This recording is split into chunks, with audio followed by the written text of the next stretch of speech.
नमस्कार। Exam Hunt with Jyoti ma'am में आपका स्वागत है। आज हम आपको बहुत मोस्ट इम्पॉर्टेंट टॉपिक सकर्मक क्रिया लेके आए हैं, जो हर एग्ज़ाम में पूछा जाता है 1-2 नंबर का। तो आप यहाँ से समझ के 1-2 नंबर आप गेन कर सकते हैं। ठीक है, तो चलिए देखते हैं, ज़्यादा आपका टाइम ना लेते हुए आपको जो है सकर्मक क्रिया के बारे में बताते हैं। अगर आपको हमारी वीडियो पसंद आती है तो लाइक करिए, सब्सक्राइब करिए, शेयर करिए। चलिए देखते हैं सकर्मक क्रिया किसे कहते हैं। पहले तो हम परिभाषा देख लेते हैं। परिभाषा होती क्या है? परिभाषा हमारी क्या है? जिस क्रिया में कर्म का होना जरूरी होता है वह सकर्मक क्रिया कहलाता है। मतलब कहने का मतलब ये है कि जब कोई क्रिया में कर्म का होना जरूरी। कर्म मतलब जैसे हमने कोई चीज़ है, जैसे विकास पानी पीता है, बिना पानी जो है, पानी हमारा क्या है? कर्म हुआ। अगर पानी नहीं होगा तो हम क्रिया कैसे करेंगे? ठीक है, वह सकर्मक क्रिया कहलाती है।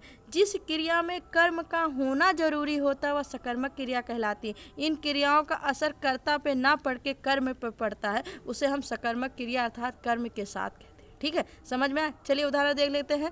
क्या है उदाहरण हमारा? विकास पानी पीता है। विकास क्या कर रहा है? पानी पी रहा है, कर्म कर रहा है। बिना कर्म किए वो पानी नहीं पी सकता है, तो इसमें क्या है? पीना एक कर्म है।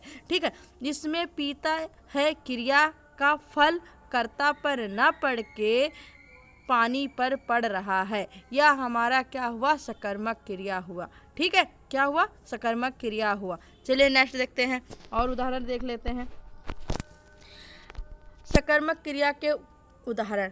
हरीश फुटबॉल खेलता है, तो खेलता क्रिया हुई, हरीश क्या हुआ? कर्ता हुआ, और फुटबॉल हमारा कर्म हुआ। ठीक है, तो हरीश फुटबॉल खेलता है, तो ये हमारा कौन सी क्रिया हुई? सकर्मक क्रिया हुई।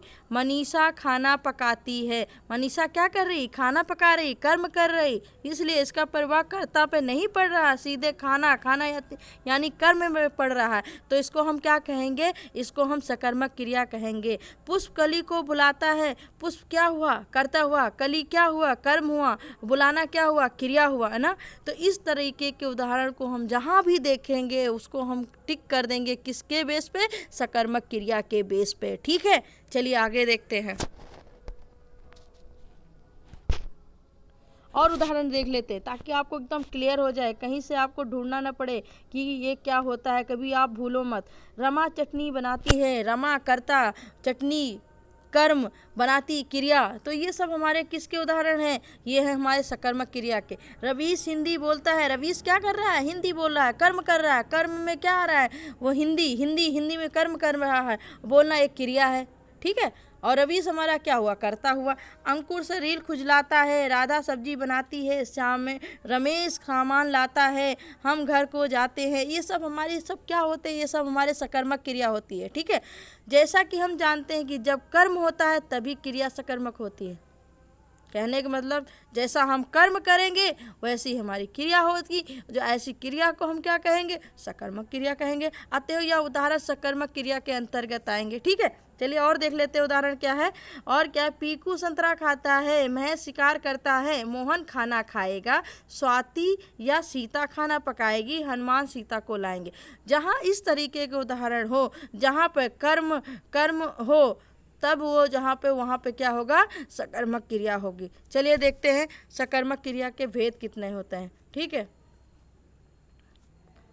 सकर्मक क्रिया के भेद।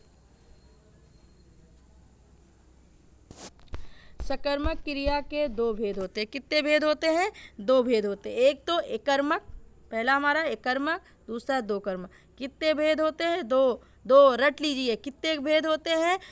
2। एक कर्मक जिसमें एक कर्म होगा, 2 कर्म है जिससे उसके नाम से पता 2 कर्म होगा। तो चलिए देखते हैं इसको कैसे पहचानेंगे। ठीक है, चलिए। जिस क्रिया में एक ही कर्म हो वह क्रिया क्या कहलाती है? सकर्मक क्रिया कहलाती है। तो वह एक सकर्मक क्रिया कहलाती, एक कर्मक क्रिया कहलाती है। ठीक है, जिस क्रिया में एक ही कर्म हो वह क्रिया क्या कहलाती है? सकर्मक क्रिया या एक कर्मक क्रिया कहलाते हैं। जिसमें एक कर्म हो एक कर्मक, जिसमें 2 कर्म हो 2 कर्मक। ठीक है, जिस क्रिया में एक ही कर्म हो वह क्या कहलाती है? एक कर्मक क्रिया। ठीक है, चलिए उदाहरण देखते हैं। श्याम रोटी खाता है। श्याम सिर्फ क्या कर रहा है, एक ही काम कर रहा है, उसका काम क्या है, रोटी खाना। ठीक, तो वहाँ वो श्याम क्या कर रहा है, वो एक ही क्रिया कर रहा है, वो भी रोटी खाना। ठीक है। विपिन किताब पढ़ता है, वो विपिन क्या कर रहा है, कर्म कर रहा है, और कर्म कर रहा है, वो कर्म में क्या कर रहा है, सिर्फ किताब पढ़ रहा है, एक ही क्रिया कर रहा है, तो वहाँ पे हमारा क्या होगा, एक कर्मक क्रिया होगा। विकास फुटबॉल खेलता है, विकास क्या कर रहा है, फुटबॉल खेल रहा है, सिर्फ एक कर्म कर रहा है, एक कर्म मतलब फुटबॉल ही खेल रहा है, और कोई कार्य नहीं कर रहा है, और कोई क्रिया नहीं कर रहा है, मतलब और कोई चीज़ नहीं कर रहा है, तो वो हमारा क्या होगा, एक कर्मक होगा। मनीषा खाना पकाती है, मनीषा क्या कर रही है, खाना पका रही है, सिर्फ एक कार्य कर रही है, एक कर्म कर रही है, वो क्या कर्म कर रही है, सिर्फ खाना बना रहे। ठीक है, आया समझ में। चलिए आगे देखते हैं, द्विकर्मक क्रिया किसे कहते हैं।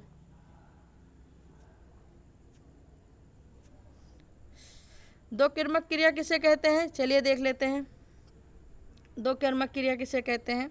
अगर आपको हमारी वीडियो पसंद आए तो लाइक करिए, सब्सक्राइब करिए और शेयर करिए। ठीक है, चलिए देखते हैं दो कर्मक क्रिया किसे कहते हैं।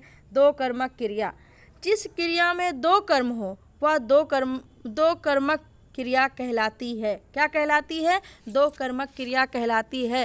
कहने के मतलब जिसमें दो कर्म हो, वो भी दो कर्म कैसे कैसे हो, पहला कर्म क्या हो, सजीव हो, दूसरा कर्म निर्जीव हो। ठीक है, जिस क्रिया में दो कर्म हो वह दो कर्मक कहलाता है, लेकिन शर्त है, किस बेस पे, जब पहला कर्म सजीव हो और दूसरा कर्म क्या हो, निर्जीव हो। ठीक है, चलिए उदाहरण में समझते हैं। श्याम ने राधा को रुपया दिया, तो राधा हमारी क्या हुई, ये हमारा जो है सजीव हुआ, और रुपया हमारा क्या हुआ, निर्जीव हुआ। तो ये दोनों क्या है, ये दो कर्म कर रहे हैं। राधा को श्याम रुपया दिया, तो यहाँ पे श्याम भी जो है, तो यहाँ पे क्या हो रहा है, दो कर्म हो रहा है, तो ये हमारा क्या हुआ, सकर्मक क्रिया, मतलब द्विकर्मक क्रिया हुई सकर्मक क्रिया में। ठीक है, ऊपर दिए गए उदाहरणों में देना क्रिया के दो कर्म हैं, राधा एवं रुपया, अतः यह दो कर्मक क्रिया के अंतर्गत आएगा। ठीक है, समझ में आया। चलिए आगे देखते हैं, उदाहरण देखते हैं। मैंने राधा का खाना खा लिया, मैंने क्या किया, राधा का खाना खा लिया, तो राधा हमारी क्या हुई, सजीव, खाना हमारा क्या हुआ, निर्जीव। ये दो कर्म हुए, तो उसमें वही कहा गया, एक दो कर्मक में जहाँ पे दो कर्म हो वहाँ पे हमारा क्या होता है, दो कर्मक क्रिया होती है।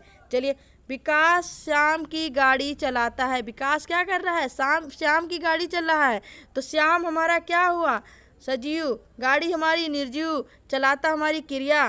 तो जहाँ पर दो कर्म हो तो वहाँ पे हमारा कहते हैं द्विकर्मक होता है। राम रावण के मुकुट को गिराता है, तो रावण हमारा क्या हुआ, रावण हमारा जो है सजीव हुआ, मुकुट हमारा निर्जीव हुआ, तो यहाँ पर हमारे दो कर्म हो रहे हैं, इसलिए हमारा यहाँ पे द्विकर्मक क्रिया हुआ। ठीक है, इसके सकर्मक की हम आगे वीडियो बनाएंगे, और उसको हम अगली वीडियो में बताएंगे उस अकर्मक क्रिया क्या होती है।